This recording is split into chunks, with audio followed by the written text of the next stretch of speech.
ನಮಸ್ಕಾರ ವೀಕ್ಷಕರೇ, ಇವತ್ತು ಸೆಕೆಂಡ್ PUC ಎಕನಾಮಿಕ್ಸ್ ನಾವು ದ್ವಿತೀಯ PUC ಮಾದರಿ ಪ್ರಶ್ನೆಗೆ 1 ಓದ್ತಿದ್ದೀವಿ. Model question paper 1 3 model question paper ನೀವು ಚೆನ್ನಾಗಿ ಓದಿದ್ದೀರಾ ಅಂದರೆ ನಾನು 100% ಶೋರ್ ಕೊಡ್ತೀನಿ, ನೀವು ತುಂಬ ಹೈ ಸ್ಕೋರ್ ಮಾಡಲಿಕ್ಕೆ ಆಗುತ್ತೆ.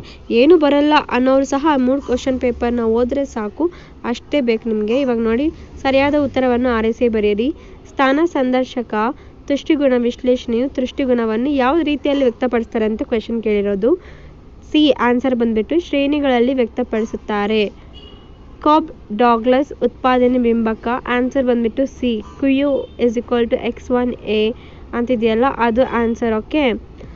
ಒಬ್ಬ ಪುಸ್ತಕ ಮಾರಾಟಗಾರನು ಪ್ರತಿಯೊಂದಕ್ಕೂ ಬೆಲೆ 20ರಂತೆ 40 ಪುಸ್ತಕಗಳನ್ನು ಮಾರಾಟ ಮಾಡ್ತಾನೆ. ಮಾರಾಟಗಾರನು ಒಟ್ಟು ಆದಾಯವು ಎಷ್ಟು? ಇವಾಗ ಆನ್ಸರ್ ಬಂದ್ಬಿಟ್ಟು ಬಿ 800. 20 × 40 ಮಾಡಿದ್ರೆ ಎಷ್ಟಾಗುತ್ತೆ? 800 ರೂಪಾಯಿ ಆಗುತ್ತೆ ತಾನೆ, ಅದೇ ಆನ್ಸರು. RBI ನೇರವಾಗಿ ಇವರೊಂದಿಗೆ ವ್ಯವಹರಿಸುವುದಿಲ್ಲ. Answer C. ಅಂದರೆ ಜನಸಾಮಾನ್ಯರ ಹತ್ರ RBI ಯಾವಾಗಲೂ ನೇರವಾಗಿ ಏನೂ ಕೆಲಸ ಮಾಡಲ್ಲ, ಬ್ಯಾಂಕ್ಗಳ ಮೂಲಕನೇ ಎಲ್ಲ ಕಾರ್ಯಗಳನ್ನು ನಿರ್ವಹಿಸುತ್ತಲ್ಲ ಆದ.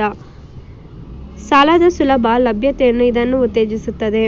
ಆನ್ಸರ್ ಬಂದ್ಬಿಟ್ಟು ಹೂಡಿಕೆ, ಇನ್ವೆಸ್ಟ್ಮೆಂಟ್ನ ಹೆಚ್ಚು ಉತ್ತೇಜನ ಮಾಡುತ್ತದೆ. ಆವರಣದಲ್ಲಿರುವ ಸರಿಯಾದ ಉತ್ತರವನ್ನು ಆರಿಸಿ ಖಾಲಿ ಬಿಟ್ಟ ಸ್ಥಳಗಳನ್ನು ಭರ್ತಿ ಮಾಡಿ. ವಾಸ್ತವವಾಗಿ ಎಲ್ಲ ಆರ್ಥಿಕತೆಯು ಡ್ಯಾಶ್ ಆರ್ಥಿಕತೆಗಳಾಗಿವೆ. ಆನ್ಸರ್ ಬಂದ್ಬಿಟ್ಟು ಮಿಶ್ರ ಆರ್ಥಿಕತೆ. ಓಕೆ. ಬಯಕೆಯನ್ನು ತೃಪ್ತಿಪಡಿಸುವ ಸರಕಿನ ಸಾಮರ್ಥ್ಯ ತುಷ್ಟಿಗುಣ. ಆನ್ಸರ್ ಬಂದ್ಬಿಟ್ಟು ಶ್ರಮದ ಬೇಡಿಕೆ ಮತ್ತು ಪೂರೈಕೆ ರೇಖೆಗಳು ಪರಸ್ಪರ ಛೇದಿಸುವ ಬಿಂದುವಿನಲ್ಲಿ ಡ್ಯಾಶ್ ನಿರ್ಧಾರವಾಗುತ್ತದೆ. ಏನು ನಿರ್ಧಾರವಾಗುತ್ತದೆ? ಕೂಲಿ. ಅರ್ಥ ಆಯ್ತಾ? ಒಂದು ಉದ್ಯಮ ಘಟಕವು ಮಾಡಿದ ನಿವ್ವಳ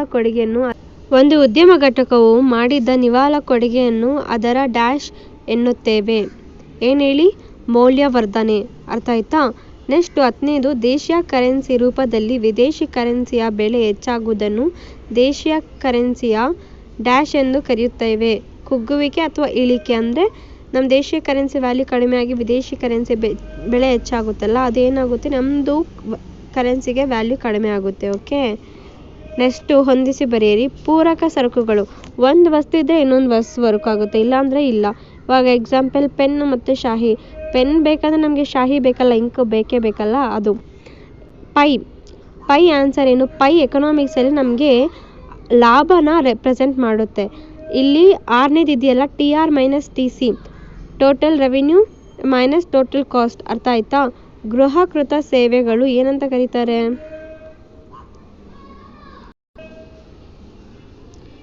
ಗೃಹಕೃತ ಸೇವೆಗಳನ್ನು ಹಣರಹಿತ ವಿನಿಮಯ ಅಂತ ಕರೀತಾರೆ. ಅರ್ಥ ಆಯ್ತಾ? ಅಂತಿಮ ಸರಕುಗಳ ಸಮಗ್ರ ಬೇಡಿಕೆಯನ್ನು ಏನಂತ ಕರೀತಾರೆ?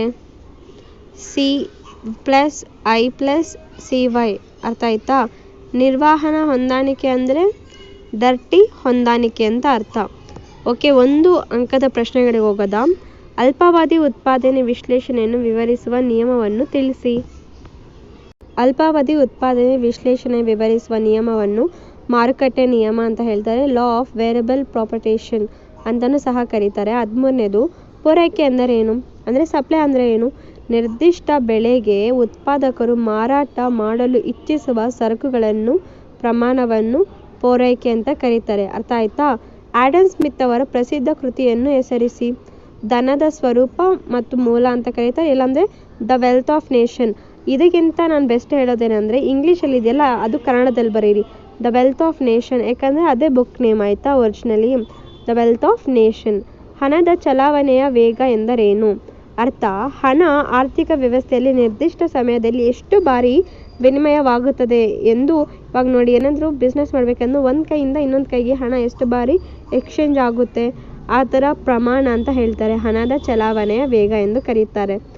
ಇನ್ನೊಂದು ಬಾರಿ ಹೇಳ್ತೀನಿ, ಹಣದ ಆರ್ಥಿಕ ವ್ಯವಸ್ಥೆಯಲ್ಲಿ ನಿರ್ದಿಷ್ಟ ಸಮಯದಲ್ಲಿ ಎಷ್ಟು ಬಾರಿ ವಿನಿಮಯವಾಗುತ್ತದೆ ಎಂಬ ಪ್ರಮಾಣ. ಸಾರ್ವಜನಿಕ ಉತ್ಪಾದನೆ ಅರ್ಥ, ಸರ್ಕಾರದಿಂದ ಒದಗಿಸುವ ಸಾರ್ವಜನಿಕ ಸೇವೆಗಳು ಮತ್ತು ಸರಕುಗಳನ್ನು ಸಾರ್ವಜನಿಕ ಉತ್ಪಾದನೆ ಎಂದು ಕರೀತಾರೆ. 2 ಅಂಕದ ಪ್ರಶ್ನೆಗೆ ಹೋಗೋದಾ? ಈ ಕೆಳಗಿನ ಯಾವುದಾದರೂ 6 ಪ್ರಶ್ನೆಗಳಿಗೆ ಪ್ರತಿಯೊಂದಕ್ಕೂ 4 ವಾಕ್ಯದಲ್ಲಿ ಉತ್ತರಿಸಿ. 2 ಮಾರ್ಕ್ಸ್ ಪ್ರಶ್ನೆ ಹೋದದ. ಉತ್ಪಾದನಾ ಸಾಧ್ಯತೆ ಗಡಿ ಎಂದರೇನು? ನಿರ್ದಿಷ್ಟ ಸಂಪನ್ಮೂಲಗಳೊಂದಿಗೆ ಉತ್ಪಾದಿಸಬಹುದಾದ ಸರಕುಗಳ ಗರಿಷ್ಠ ಸಂಯೋಜನೆಯ ರೇಖೆ ಅಂತ ಕರೀತಾರೆ ಉತ್ಪಾದನೆ ಸಾಧ್ಯತೆ ಗಡಿ. ಇವಾಗ ಸೆಕೆಂಡು, ಅನುಭೋಗಿಯ ಆದರ್ಶ ಆಯ್ಕೆಯನ್ನು ನಿರ್ಧರಿಸುವ ಅಂಶಗಳನ್ನು ಪಟ್ಟಿ ಮಾಡಿ. ಆದಾಯ, ಎಷ್ಟು ಆದಾಯ ಇದೆ, ಬೆಳೆ ಎಷ್ಟಿದೆ, ರುಚಿ, ಆಯ್ಕೆಗಳು, ಲಭ್ಯತೆ. ಇವು ಅನುಭೋಗಿ ಯಾವುದಾದ್ರೂ ಒಂದು ಪ್ರಾಡಕ್ಟ್ನ ಚಾಯ್ಸ್ ಮಾಡಬೇಕಂದ್ರೆ ಇದೆಲ್ಲ ನೋಡ್ತಾನೆ. ಆಯಿತಾ. ಯಾವುದಾದರೂ 2 ಅಲ್ಪಾವಧಿ ವೆಚ್ಚಗಳನ್ನು ಹೆಸರಿಸಿ. ಸ್ಥಿರ ವೆಚ್ಚ ಅಂದರೆ ಫಿಕ್ಸ್ಡ್ ಕಾಸ್ಟ್, ಚಲಿಸುವ ವೆಚ್ಚ ವೇರಿಯಬಲ್ ಕಾಸ್ಟ್. ಓಕೆ. ಸ್ಥಿಗತತೆ ಬಿಂದುವನ್ನು ಅರ್ಥವನ್ನು ನೀಡಿ. ಒಟ್ಟು ಆದಾಯ ಮತ್ತು ಒಟ್ಟು ವೆಚ್ಚ ಸಮನಾಗಿರುವ ಉತ್ಪಾದನಾ ಮಟ್ಟ. ಒಟ್ಟು ಆದಾಯ ಮತ್ತು ಒಟ್ಟು ವೆಚ್ಚ ಸಮನಾಗಿರುವ ಉತ್ಪಾದನಾ ಮಟ್ಟ. ಇದನ್ನು ಸ್ಥಿಗತತೆ ಬಿಂದುವಿನ ಅರ್ಥ ಅಂತ ಹೇಳ್ತಾರೆ. ಇಬ್ಬರು ಉತ್ಪಾದಕರು ಪೂರೈಕೆ ರೇಖೆಗಳು ಕ್ರಮವಾಗಿ S1 P = P - 15 ಮತ್ತು S2 P = P - 10 ಆಗಿದ್ರೆ ಮಾರುಕಟ್ಟೆ ಪೂರೈಕೆಯನ್ನು ಕಂಡುಹಿಡಿಯಿರಿ.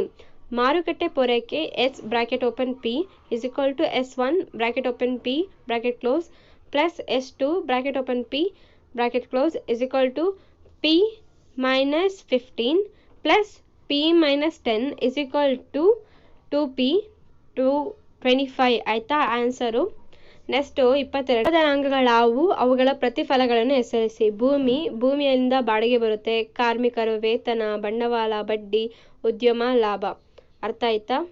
ಭೂಮಿ, ಕಾರ್ಮಿಕ, ಬಂಡವಾಳ ಅಂದರೆ ಕ್ಯಾಪಿಟಲ್, ಉದ್ಯಮ ಅಂದರೆ ಎಂಟರ್ಪ್ರಿನರ್ಶಿಪ್. ಆಯಿತಾ. ಕಾರ್ಮಿಕರಂದರೆ ಲೇಬರ್, 4 ಅಂಶಗಳಿರುತ್ತಲ್ಲ ಅದು. ಅದರಿಂದ ಏನು, ಶೇಖರಣಾ ಆದಾಯದ ಭಾಗವನ್ನು ಖರ್ಚು ಮಾಡದೆ ಉಳಿಸುವುದು ಕುಸಿತ ಆದಾಯದಲ್ಲಿ ಇಳಿಕೆ. ಸೀಮಂತ ಉಳಿತಾಯ ಪ್ರವೃತ್ತಿ MPS ಮತ್ತು ಸರಾಸರಿ ಉಳಿತಾಯ ಪ್ರವೃತ್ತಿ APS ಎಂದರೇನು? MPS ಉಳಿತಾಯ ಬದಲಾವಣೆ ಅಥವಾ ಆದಾಯದ ಬದಲಾವಣೆ. APS ಒಟ್ಟು ಉಳಿತಾಯ ಒಟ್ಟು ಆದಾಯ. ಯೋಜನೆ ಕಂದಾಯ ವೆಚ್ಚದ ಭಾಗಗಳನ್ನು ಹೆಸರಿಸಿ. ಸ್ಥಿರ ವೆಚ್ಚ, ಚಲಿಸುವ ವೆಚ್ಚ. ಪ್ರಮಾಣಾನುಗುಣ ಆದಾಯ ತೆರಿಗೆಯು ಸ್ವಯಂಚಾಲಿತ ಕಂಪನ ಗ್ರಾಹಕವೇ? ವಿವರಿಸಿ. ಹೌದು, ಆದಾಯ ಹೆಚ್ಚಾದಂತೆ ತೆರಿಗೆ ಸ್ವಯಂಚಾಲಿತವಾಗಿ ಹೆಚ್ಚಾಗುತ್ತದೆ. ಇದು ಖರ್ಚು ಮತ್ತು ಉಳಿತಾಯದ ಮೇಲೆ ಪ್ರಭಾವ ಬೀರ್ತದೆ. ಆಯಿತಾ. ಇನ್ನು ಮಿಕ್ಕಿರೋ 5 ಮಾರ್ಕ್ಸ್ದು ಅದಾದಮೇಲೆ 6 ಮಾರ್ಕ್ಸ್ದು ನೀವೇ ಬುಕ್ಕಲ್ಲಿ ಕ್ವಶನ್ ಆನ್ಸರ್ಸ್ ಇರುತ್ತಲ್ಲ ಹುಡುಕ್ಬಿಟ್ಟು ಮಾಡಿ. ಆಯಿತಾ. ಬಾಯ್.